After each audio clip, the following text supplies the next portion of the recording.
بات کا اظہار کر دیا تھا کہ وہ تمام ممالک جہاں پر حماس کی لیڈرشپ موجود ہے وہ ممالک حماس کی لیڈرشپ کو یا تو اپنے ملک سے نکال دیں یا ان کے خلاف کارروائی کریں، کیونکہ اگر وہ نہیں کریں گے تو ہم خود کریں گے۔ اس بنیاد کے اوپر جو ترکی ہے اس وقت وہ اسرائیل کا پرائم ٹارگٹ ہے، اور یہی وجہ ہے کہ ترکی کی طرف سے رد عمل دینے کے عمل کا آغاز بھی کیا جا چکا ہے۔ کل میں نے آپ کے ساتھ ایک ویڈیو میں ترکی کی جنگی تیاریوں کے حوالے سے آپ کو آگاہ کیا تھا۔ آج اس حوالے سے اہم ڈیولپمنٹ یہ ہے کہ ترکی کی طرف سے ان کا جو میزائل ڈیفنس سسٹم جو کہ رشیا کی طرف سے ان کو ملا تھا S-400 وہ انہوں نے ڈپلوائے کر دیا ہے، اور اس کے ساتھ ساتھ ترکی نے اپنا تیار کردہ سٹیل ڈوم بھی ایکٹیویٹ کر دیا ہے تاکہ ممکنہ طور پر اگر اسرائیل کی طرف سے ترکی کے اوپر کسی طرح کی کوئی کارروائی کی جا سکے تو ترکی اس کا ترکی بترکی جواب دے کر ان کو جناب ذرا ٹھنڈا کر سکے۔ اور یہ بڑی ہی امپورٹنٹ ڈیولپمنٹ ہے خاص طور پر ریجنل سینیریو میں، کیونکہ اگر قطر کے بعد ترکی کو اسرائیل اپنی جارحیت کا نشانہ بناتا ہے تو پھر ایک ایسی صورتحال ڈیولپ ہو جائے گی جو اس پورے ریجن کے لیے بہت زیادہ خطرناک ہوگی۔ اور یہ نقطہ بھی اہمیت کا حامل ہے کہ ترکی اس وقت نیٹو کا رکن بھی ہے، اور نیٹو کے چارٹر کے مطابق اگر کسی ایک رکن ملک پر حملہ کیا جائے گا تو باقی تمام ممالک پر حملہ تصور کیا جائے گا۔ البتہ یہ نقطہ بھی غور طلب ہے کہ چونکہ اسرائیل امریکہ کا جو ہے وہ چہیتا ہے اور امریکہ نیٹو میں اسرائیل کے خلاف کسی بھی کارروائی کو ویٹو کر سکتا ہے، تو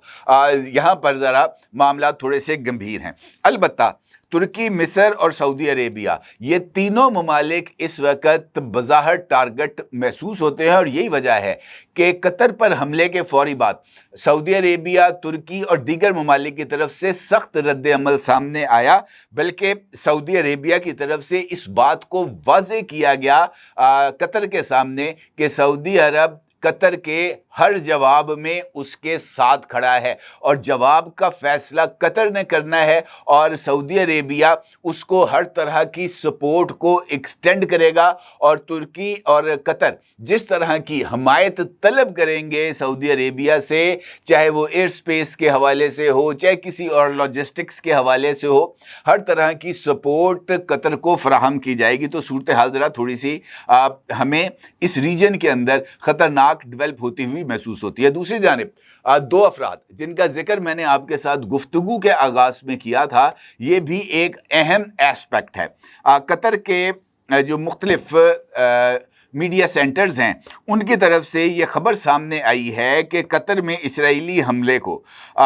دوحہ میں جس کو حماس کی لیڈرشپ کو نشانہ بنانے کے لیے کیا گیا تھا، اس کے بعد سے قطری حکام کی جانب سے 2 افراد کی تلاش جاری ہے۔ یہ حملہ حماس کے مذاکراتی ٹیم کی اجلاس کی جگہ پر کیا گیا تھا جہاں متعدد دھماکے ہوئے۔ حملے میں حماس کے 5 اراکین سمیت کل 6 افراد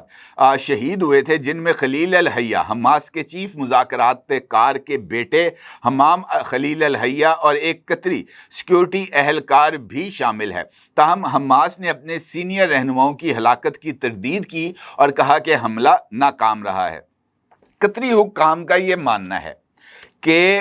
یہ جو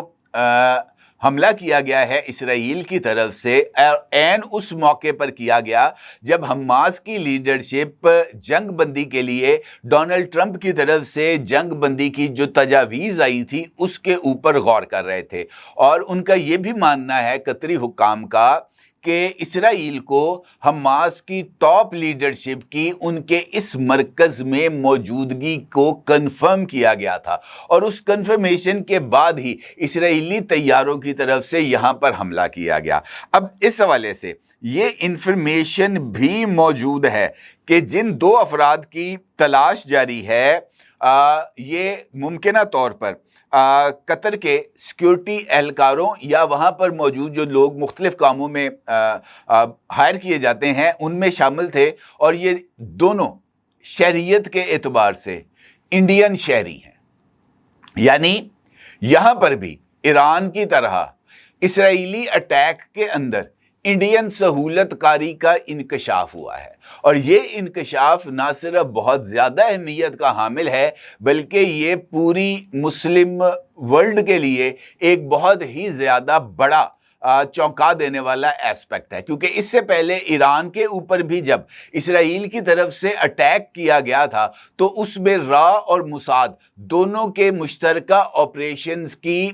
جو ثبوت ہیں وہ سامنے آئے تھے، خاص طور پر وہ تمام ڈرونز جو کہ اسرائیلی اٹیک سے پہلے تیار کر کے نامعلوم مقام پر، خفیہ مقام پر تیار کر کے ان کو اڑایا گیا تھا، جو جا کر ایرانین پاسداران انقلاب کے اہم رہنماؤں کے گھروں میں پھٹے تھے، جہاں پر مختلف جو ایرانین سائنسدان تھے وہ ان حملوں کی پہلی ویو میں ہی جاں بحق ہوئے تھے۔ اس ساری کارروائی میں موساد کے ساتھ ساتھ را شریک عمل تھی، اور ان کی طرف سے ڈرون اٹیکس کے بعد ہی اسرائیلی جنگی طیاروں نے ایران کے اوپر بمباری کی تھی۔ اسی طریقے سے جب ایرانین سپریم لیڈر جناب آیت اللہ علی خامنائی کو اٹیک کرنا تھا اسرائیل کی طرف سے، تو وہ جو انہوں نے ایک خاص بم تیار کیا تھا، اس کے لیے بھی یہ جو چابہار کی بندرگاہ ہے اس کو استعمال کیا گیا تھا، EMG بم جو تھا، تو اس میں بھی انڈین انوالومنٹ موجود تھی۔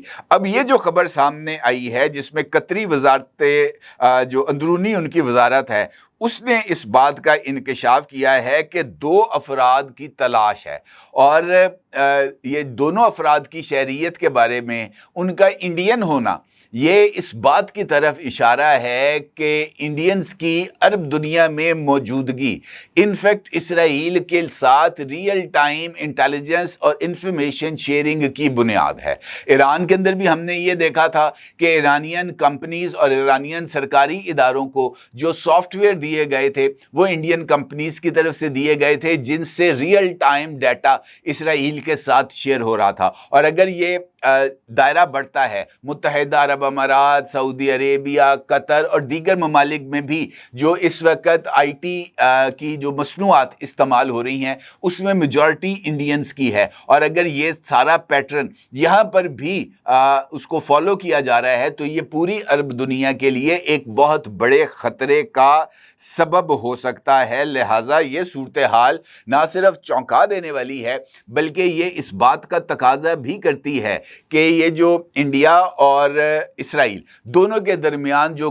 اس وقت کا گٹھ جوڑ ہے وہ کس حد تک دنیا کے امن کے لیے خطرہ ہے، یہ اب کوئی ڈھکی چھپی بات نہیں ہے۔ اور پھر انڈیا کا واضح طور پر اس بات کا اظہار کرنا، اور نریندر مودی یا جے شنکر دونوں کا یوروشلم کے اوپر جب ایک بس سٹینڈ کے اوپر فائرنگ کا واقعہ ہوا تھا اب سے 4 دن پہلے، اس کی مذمت کرتے ہوئے حماس کو دہشت گرد قرار دینا، یہ تمام کے تمام ڈاٹس اسی بات کو کنیکٹ کرتے ہیں کہ قطری حکام کا یہ جو انڈینز کی انوالومنٹ کا شبہ ہے یہ کافی حد تک درست دکھائی دیتا ہے۔ اب اس صورتحال میں یہ بات بھی بڑی اہمیت کی حامل ہے کہ اس جو فلسطین ہیں، حماس کے جو چیف مذاکرات کار تھے خلیل الحیہ، وہ اس وقت کہاں پر ہیں؟ کیونکہ اس حملے کے فوری بعد خلیل الحیہ اور حماس کی لیڈرشپ کے جو ٹاپ لیڈرشپ ہے اس کے 5 افراد کی موجودگی کے حوالے سے کسی طرح کی کوئی انفارمیشن سامنے نہیں آئی۔ قطری حکام کی طرف سے بھی ان لوگوں کے بارے میں کسی کو آگاہ نہیں کیا گیا کہ یہ اس وقت کہاں پر موجود ہیں۔ البتہ قیاس آرائیاں یہی کی جا رہی ہیں کہ یہ جو تمام کے تمام افراد ہیں یہ ممکنہ طور پر یا تو قطر میں موجود ہیں یا اب یہ کسی اور جگہ خاص طور پر ترکی، ملائیشیا یا الجزائر منتقل ہو سکتے ہیں، اور ان کا قطر سے منتقل ہونا اگر قطری حکام ان کو منتقل کرتے ہیں تو یہ دیگر 3 ممالک کے لیے مزید خطرہ ثابت ہو سکتا ہے، خاص طور پر ترکی کے لیے جو اس وقت اسرائیل کے ساتھ خاص طور پر غزہ کی صورتحال میں بہت زیادہ ان کے آپسی اختلافات چل رہے ہیں۔